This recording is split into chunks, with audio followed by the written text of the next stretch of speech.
நண்பர்களே, ஒரு பேருந்துல நீங்க ஏறுறீங்க.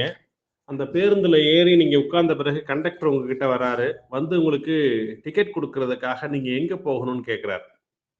அப்ப நீங்க ஏதாவது ஒரு பதில் சொல்லணும். நான் சேலம் போகணும். நான் மதுரை போகணும். ஏதாவது ஒரு பதில் நீங்க சொல்லணும். கண்டக்டர் உங்கள கேட்கும்போது, "இல்ல சார் நான் இன்னும் எங்க போறதுன்னு முடிவு பண்ணல." அப்படின்னு நம்ம சொல்ல முடியுமா? நிச்சயமாக முடியாது. அப்போ ஒரு பேருந்தில் ஏறுவதற்கு முன்பு, நாம் எங்கு செல்லப் போகிறோம்ன்றத டிசைட் பண்ணிட்ட பிறகு தான் அந்த பேருந்துல ஏர்றோம். அதே போல நம்முடைய செயல்பாடுகள் ஏதோ ஒரு நோக்கம் கொண்டவையாக மட்டுமே இருக்க வேண்டும், இருக்க முடியும்.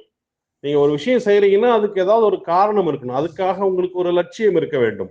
அந்த லட்சியத்தை நோக்கி அந்த செயல் இருக்க வேண்டும். நீங்க ஒரு தொழில் பண்றீங்கன்னா, அந்த தொழில்ல வந்து உங்களுக்கு நீங்க எவ்வளவு சம்பாதிக்க போறீங்க?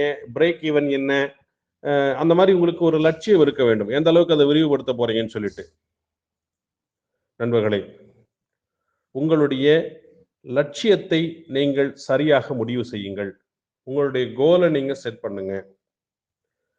சில பேர்ட்ட வந்து நான் கேள்வி கேட்பேன். உங்களுடைய லட்சியம் என்னன்னு கேட்பேன். அப்ப சில பேர் சொல்லுவாங்க, "நான் வந்து எப்படியாவது ஒரு கோயில் கட்டணும், ஒரு சர்ச் கட்டணும். அதுதான் என்னுடைய லட்சியம்" அப்படின்னு சொல்லுவாங்க. அப்ப நான் சொல்லுவேன், "இது வந்து உங்களுடைய ஆன்மீக லட்சியம். ஸ்பிரிச்சுவல் கோல்" அப்படின்னு சொல்லுவோம். ஆன்மீகத்துல உங்களுடைய லட்சியம் வந்து கோயில் கட்டுறதோ, சர்ச் கட்டுறதோ இருக்கலாம். ஒரு சில பேர் வந்து நான் ஒரு அநாத ஆசிரமம் கட்டணும் அப்படின்னு சொல்லுவாங்க. அப்போ இது வந்து ஒரு சமூக லட்சியம், சோசியல் கோல். இப்போ மாசம் நான் ஒரு ரூ. 20,000 எனக்கு வருமானம் வேணும், ரூ. 30,000 வருமானம் வேணும் ஒருத்தர் நினைக்கிறாருன்னா, அது வந்து அவருடைய ஃபினான்ஷியல் கோல். இப்போ அந்த மாதிரி அடுத்த வருஷத்துக்குள்ள ஒரு வீடு கட்டணும் அப்படின்னு ஒருத்தர் முடிவு பண்றாருன்னா, அது அவருடைய ஃபேமிலி கோல். அப்போ இது போல ஒரு ஒரு துறையிலும் தனித்தனியாக உங்களுக்கு கோல் இருக்கணும். அப்போ ஃபேமிலி கோல்ன்றது வேற, உங்களுடைய தொழில்ல ஒரு கோல் அப்படிங்கிறது வேற. ஒட்டுமொத்த உங்களுடைய பொருளாதாரத்துல உங்களுடைய கோல் அப்படிங்கிறது வேற.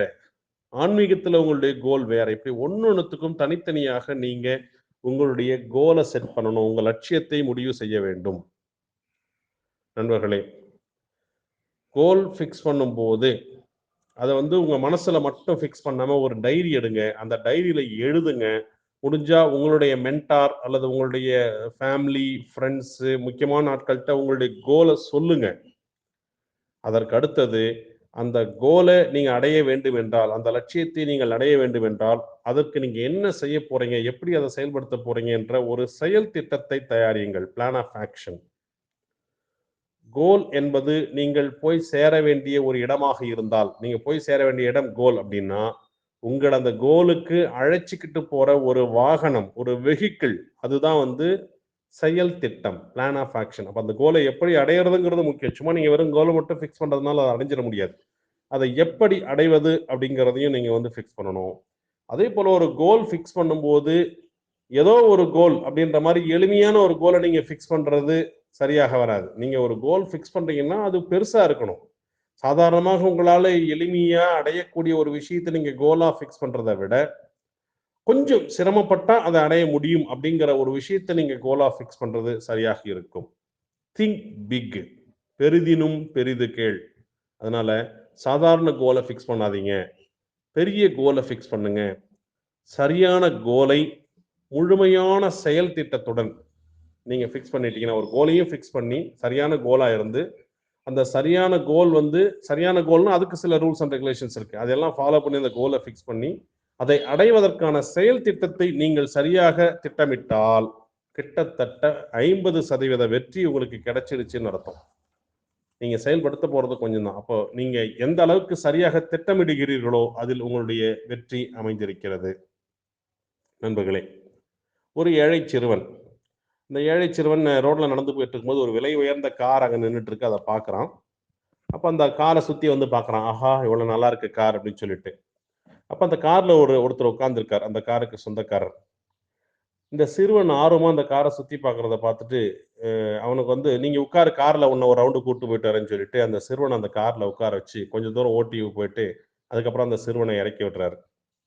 இறக்கி விட்டோனே அந்த சிறுவன் கேட்டான், "ஐயா இந்த காரினுடைய விலை என்ன?" அதுக்கு அவர் சொன்னார், "இந்த காரினுடைய விலைய வந்து எங்க அண்ணன் எனக்கு சரியா சொல்லல. என்னுடைய அண்ணன் எனக்கு வந்து இத வந்து பரிசா குடுத்தாரு" அப்படின்னு சொல்றாரு.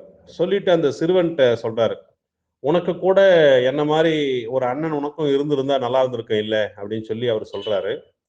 அதுக்கு அந்த சிறுவன் சொன்னான், எனக்கு அதை போன்ற அண்ணன் இருக்க வேண்டியதில்லை. அந்த கார உங்களுக்கு பிரசன்ட் பண்ண அண்ணன் இருக்காரு பாருங்க, அது போன்ற அண்ணனாக நான் இருக்க வேண்டும்னு அந்த பையன் சொன்னான். அந்த பையனுடைய லட்சியம் எப்படி இருக்கு பாருங்க நண்பர்களே. நம்முடைய லட்சியம் எப்படி இருக்க வேண்டும் என்றால், இன்றைக்கு நம்முடைய உணவிற்கு யாராவது மீனை தருவார்களா? அந்த மீன் இன்றைக்கு கிடைக்குமா என்பது லட்சியம் இல்லை. மீன் பிடிக்க கற்றுக்கொள்வதாக நமது லட்சியம் இருக்க வேண்டும். நம்முடைய லட்சியம் மிக மிக உயர்ந்ததாக இருக்க வேண்டும். நம்முடைய வாழ்க்கையை பெரிய அளவில் நேர்மறையாக மாற்றக்கூடியதாக இருக்க வேண்டும். மற்றவர்கள் பாராட்டக்கூடியதாக இருக்க வேண்டும். அது ஒரு சாதனையாக இருக்க வேண்டும். அது போன்ற லட்சியத்தை நீங்கள் முடிவு செய்யுங்கள். லட்சியத்தை நோக்கி நீங்கள் நடைபோடுங்கள். வெற்றி நிச்சயம். வாழ்த்துக்கள். நன்றி.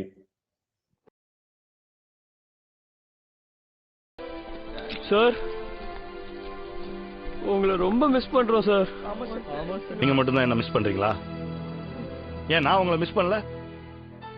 ஒவ்வொரு முறை பிரிஞ்சு போகும்போதும் வலிக்கத்தான் செய்யும். ஆனா அந்த வலியை அடுத்த இலக்கு நோக்கிய பயணமா நினைக்கும் போது அதை ஏத்துக்கிட்டு தான் ஆகணும். லைஃப்ல நல்லா பெருசா வாங்க. ஏனிய கூரை மேல போடாதீங்க, வானத்தை நோக்கி போடுங்க.